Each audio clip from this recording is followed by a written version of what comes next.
Hari Om. Welcome to video number 2 in the series Glimpses from Kanchi Maha Periyava's lectures. Today happens to be Pradosham Day. It's a Wednesday, May 4th, 2016. It's only by Guru Krupa that I'm able to compile these presentations and offer it to you. I prefer to call all the videos in this series as Guru Krupa presentations.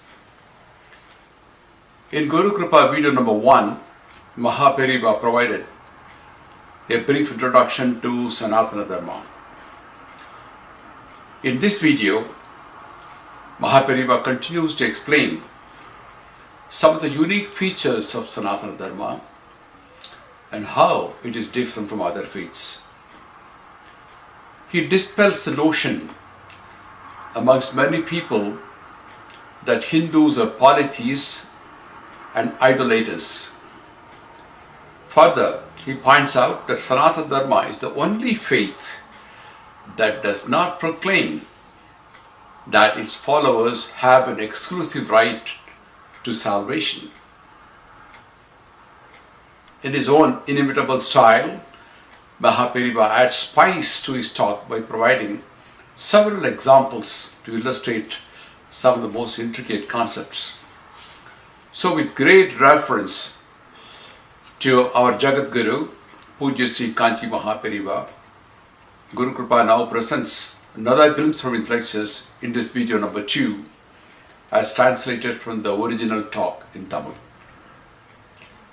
I'll start quoting now. Quote, "Our religion has a number of unique or distinctive features. One of them is what is called the theory of karma."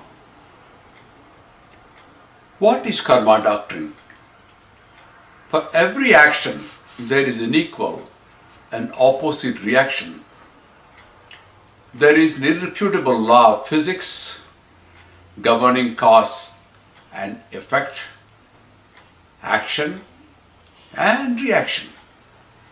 This law pertaining to physical phenomena is what our forefathers applied to human life. The cosmos include not only sentient beings that are endowed with consciousness, but also countless insentient objects that are devoid of feeling or consciousness. Together, they constitute worldly life. The laws, the dharma, that are proper to the first order must also apply to the second order. According to the karma theory, every action of a man has an effect corresponding to it. Based on this belief, our religion declares that if a man commits a sin, he shall pay the penalty for it. And also, if his act is a virtuous one, he shall reap the benefits thereof. Our religion further asserts that one is born again and again so as to experience the consequences of one's good and bad actions. Do good, do not do evil. Such are the exhortations of all religions. But Hinduism and its offshoots alone lay stress on the cause and effect connection. No religion originating in countries outside India subscribes to the cause and effect connection, nor to the reincarnation theory as one of its articles of faith. Indeed, religions originating abroad holds beliefs contrary to this theory and strongly oppose the view that man is born again and again in order to exhaust his karma. They believe that a man has only one birth and that when his soul departs on his death, it dwells somewhere awaiting the day of judgment. On this day, God makes an assessment of his good and bad actions, and on the basis of it, rewards him with eternal paradise or sentences him to eternal damnation. Some years ago, a well-known writer from Europe came to see me. Nowadays, you see many white men coming to the Madam. This gentleman told me that the Bible stated more than once that God is love. He could not reconcile with the belief that God condemns a sinner to eternal damnation without affording him an opportunity for redemption. On this point, a padre, a pastor, had told him, it is true that there is an eternal hell, but it is eternally vacant. The padre's statement is difficult to accept. Let us suppose that the Lord in his compassion does not condemn a sinner to hell. Where then does he send his soul? Since according to Christianity there is no rebirth, the sinner is not to be born again. So he too must be rewarded with heaven as much as the virtuous man. This means that we may merrily keep committing sins without any fear of punishment. After all, God will reward all of us with heaven. This belief implies that there is no need for morality and truthfulness. According to our religion too, Ishvara, who decides our fate after death on the basis of our karma, is infinitely merciful.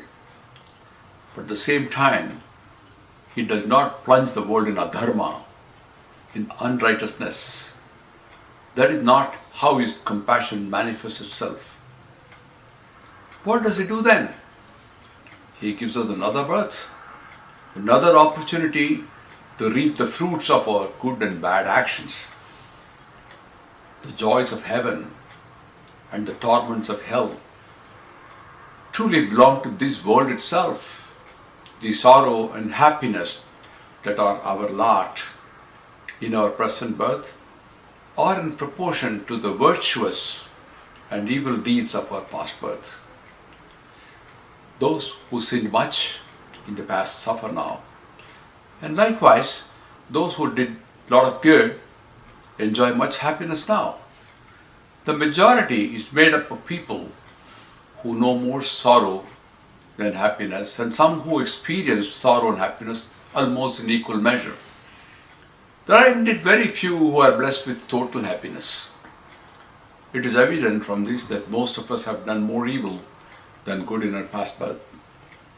In His mercy, the Lord gives us every time a fresh opportunity to wash away our sins. The Guru, the Shastras, and the temples are all His gifts to wipe away our inner impurities. That Ishvara, in His compassion, places His trust even in a sinner, confident that he will raise himself through his own efforts, and gives him a fresh opportunity in the form of another birth to advance himself inwardly. Is not such a belief better than his dismissing a sinner as good for nothing and yet reward him with heaven? If a man sincerely believes in a spirit of surrender, there is nothing that he can do entirely on his own, and that everything is the Lord's doing, he'll be redeemed and elevated. But it is one thing for God to bless a man who goes to Him for refuge, forsaking his own efforts to raise himself, and quite another to bless him, thinking him to be unfit to make any efforts on his own to advance inwardly. So long as we believe in such a thing as human endeavor, we should think that Ishvara's supreme compassion lies in trusting a man to go forward spiritually through his own efforts. It is in this way that the Lord's true grace is manifested. That God does not condemn anyone to eternal punishment in hell is a personal opinion of a particular padre. It cannot be said that all religions, like Christianity, which believe that a man has only one birth, agree with this view. They believe that God awards a man hell or paradise according to the good or evil he has done in one single birth. Since sinners who deserve to be condemned to hell predominate, the day of judgment has come to be known by the terrible name of Doomsday. Here we have a concept according to which the Lord's compassion seems to be circumscribed. There is strong evidence to support the reincarnation theory.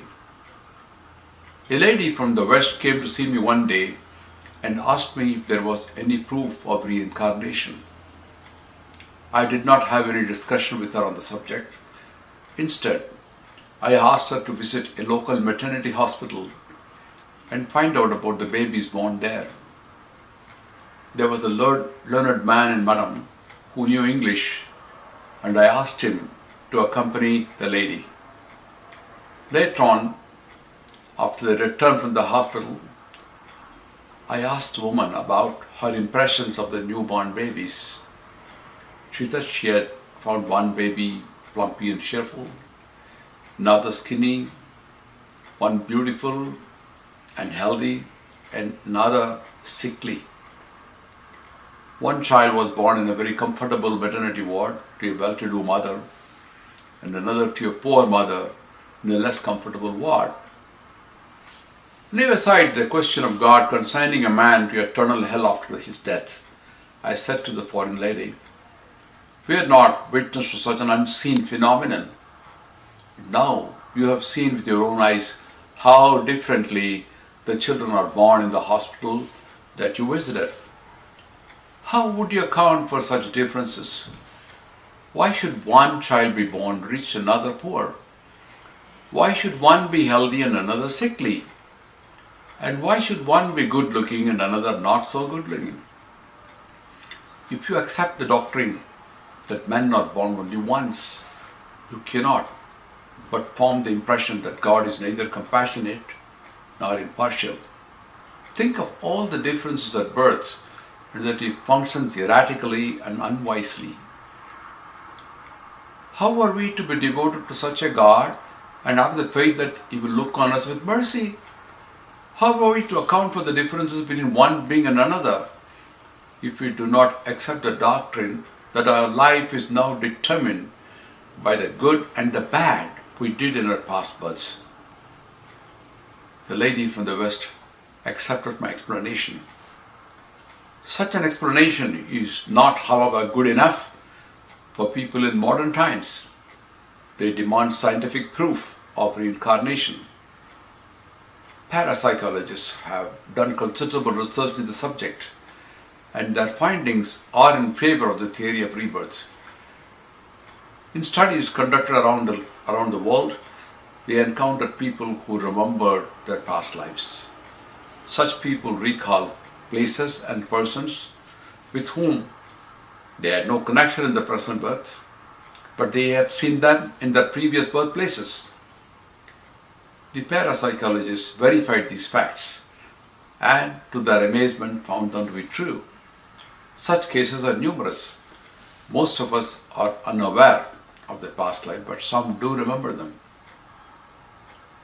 Another unique feature of our religion is the doctrine of the incarnations of the Lord, what are called the avatars.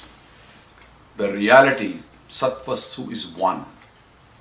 That it manifests itself as countless beings is one of our cardinal tenets.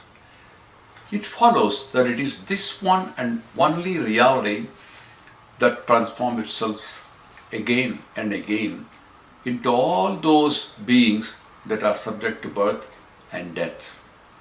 Also, it is the same reality that it is manifested as Ishvara to protect this world of sentient beings and insentient objects. Unlike humans, he is not subject to the law of karma. It is to live out his karma, to experience the fruits of his actions, that man is born again and again. But in birth after birth, instead of washing away his old karma, he adds more and more to the mud sticking onto him. If the Lord descends to earth again and again, it is to elevate the man and show him his righteous path. When unrighteousness gains the upper hand and righteousness declines, he descends to earth to destroy adharma, unrighteousness, and to establish dharma, righteousness again, and to protect the virtuous and destroy the wicked. Sri Krishna Paramatma declares so in the Gita. Ishvara is known to be in different states. If the Lord is all, that all is a Lord in a state that we cannot easily comprehend, then there is a state called the Vibhuti Yoga of Gita, or the Yoga of Manifestation, according to which the Supreme Lord dwells in the highest of each category, in the most excellent of things, to create the highest excellence in human life. He sends messengers to earth in the guise of preceptors, acharyas, men of wisdom and enlightenment, jnanis, yogins and devotees. This is another state in which God is to be known.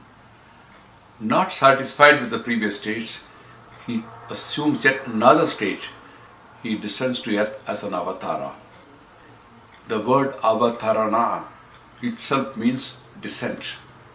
Ishvara is paratpara, that is higher than the highest, beyond what is beyond everything. Yet he descends to earth by being born in our midst to re-establish Dharma.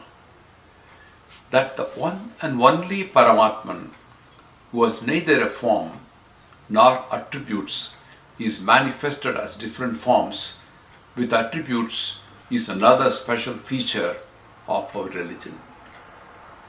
We worship idols representing these forms of deities. For this reason, others label us as polytheists. This view is utterly wrong.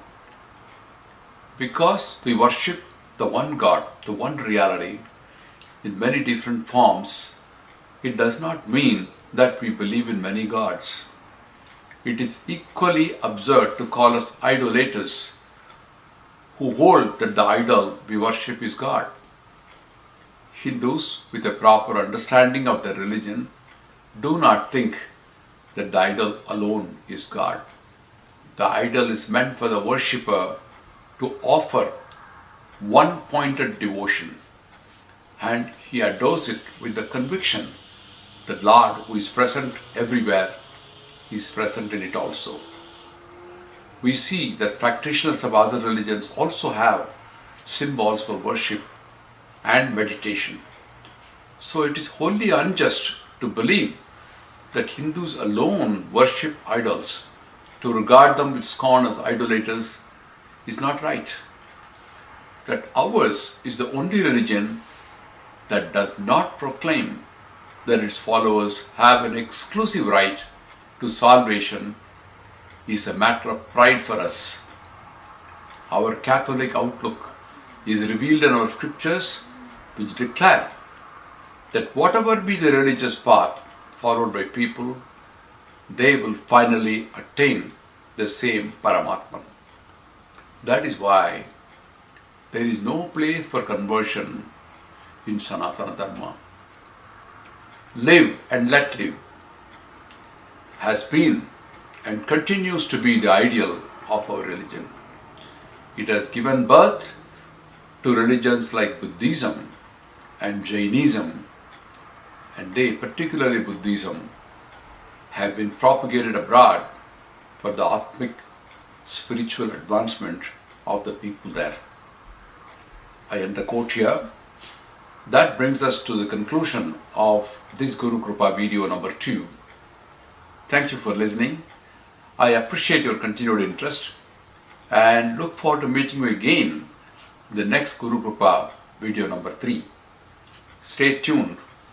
Jaya Jaya Shankara Hara Hara Shankara Jaya Jaya Shankara Hara Hara Shankara Jaya Jaya Shankara Hara Hara Shankara